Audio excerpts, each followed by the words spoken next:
we're back. You are listening to So Much More, a women's health and wellbeing program, and we are discussing the concept of blooming or growing, blooming where you're planted. In the studio with me, I have got Christine Parnell, and we are talking about how her life, how she has bloomed where she has planted. So thank you, Christine, again for coming in. What opportunities have you used coming from America into Australia, facing homesickness, then coming to this concept of going, no, you're actually supposed to be born here in Australia? What opportunities have you had to then now actually bloom? Well, I've been really blessed because here in Australia, there is great opportunity for education, for further education. And while I had graduated from high school in America, I immigrated to Australia straight after that. Started a family, raised 3 kids, and, spent 20 years being a housewife and mommy. Well, while I was doing that, I was able to do a bit of correspondence coursework with Deakin University and do a couple of really interesting courses with that on learning about the concept of objectivity and, whether things are objective or not objective, that type of thing, something I hadn't thought about. It gave me something to think about. And I also took the opportunity to do a bit of direct marketing. So I became a Tupperware lady, and as well as a Bessemer lady and a Swipe lady, and I forget all, Did you do Sunbeam as well? Yes, I worked for the Sunbeam Corporation. I was an in-store demonstrator all over northeastern Victoria, which was really great. And I've still got the food blender from then, and it works really great. And not that we are promoting anything. We're not no. But it's kind of cool. And and I was able to sort of use my home economics training and stuff like that I'd gained in my earlier education. And then around about 1994, I was able to enroll at La Trobe University in Shepparton and begin a Bachelor of Arts degree. And that was really fantastic as well. And I gained the Bachelor of Arts degree. I majored in politics and sociology and history. Learned a lot and graduated in 1999. And so that way, I was able to get a job at Bunnings, being the door greeter. You were one of the original Bunnings crew here in Shepparton. That's right, yeah. And so my Bachelor of Arts degree really did me a lot of good. But I've had some fabulous conversations in the last 20 odd years since that I wouldn't have had if I hadn't done that study. And I reckon if you've got a desire to do further education, go for it. It's really quite great. And you might not have done so good at high school when you were a kid, but it's amazing how well you can do when you're a mature adult. You sort of seem to do better. Yeah, I think it's a different attitude towards learning. Is you're more interested in actually learning rather than you have to be there. Yeah, and it's just it's really is. There's just so much interesting stuff that you can do. You don't have to do what I did. You can do anything. Later on, I had an opportunity to work in the optical industry, so I was able to go to RMIT and get a certificate in optical dispensing. So that was really cool too. And the opportunities have been really wonderful here in Australia. I would not have been able to do that in America without spending mega thousands of dollars.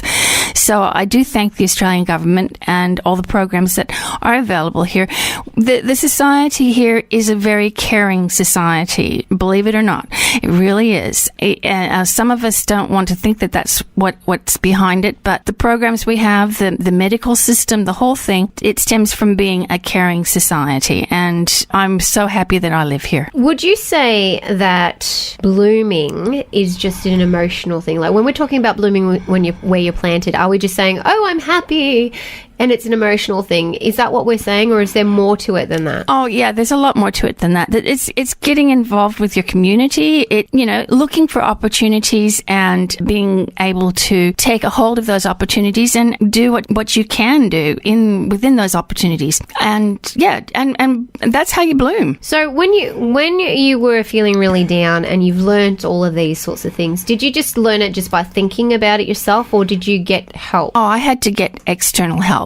Yeah, definitely. I've had to have a lot of counselling, and you sometimes felt a bit embarrassed or ashamed about that. But, people are there to help other people. And I think that what I've gone through has helped me to be more empathetic with other people who are going through similar issues. And really, in order to get to where we are, we can't get to where we are without going down the roads we go. Yeah. And have you found throughout your journey of your life, since you've learned all these things, have you actually met many people that are going through similar sorts of things, or is it just like one or two, or is there lots? Oh, lots and lots. The statistics are, 1 in 5 goes through something like what I've gone through, but I believe the statistics don't come anywhere near it. And I think a lot more people, have even things like, just a bit of self-doubt, or,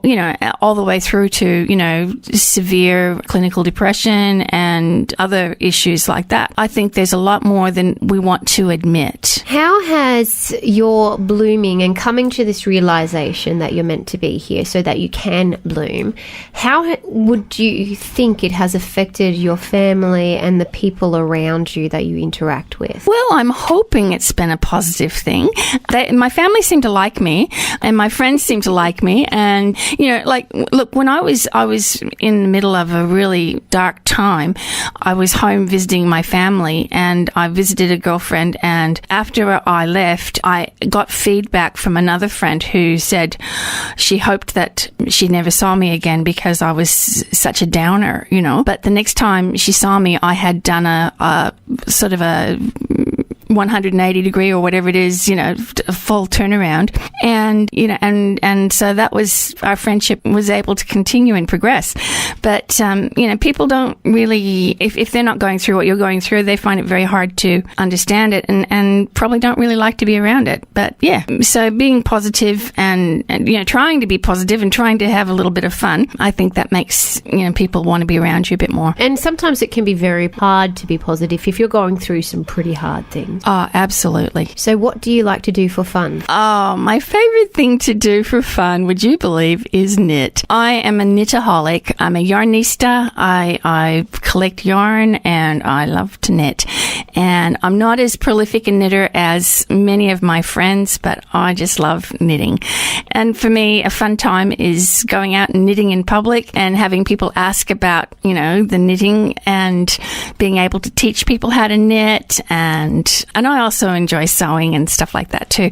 But yeah, I really, knitting for me is really, really fun. The other thing I like to do is I like to go out to karaoke and sing, and I'm not very good, but I make a joyful noise, and, and just have a bit of fun, and, and just hang out with people of like minds and just, talk. You wouldn't think I'd like to talk, would you? No, not at all. Not haven't got that impression at all. No, I didn't think so. I'm so shy and quiet and retiring.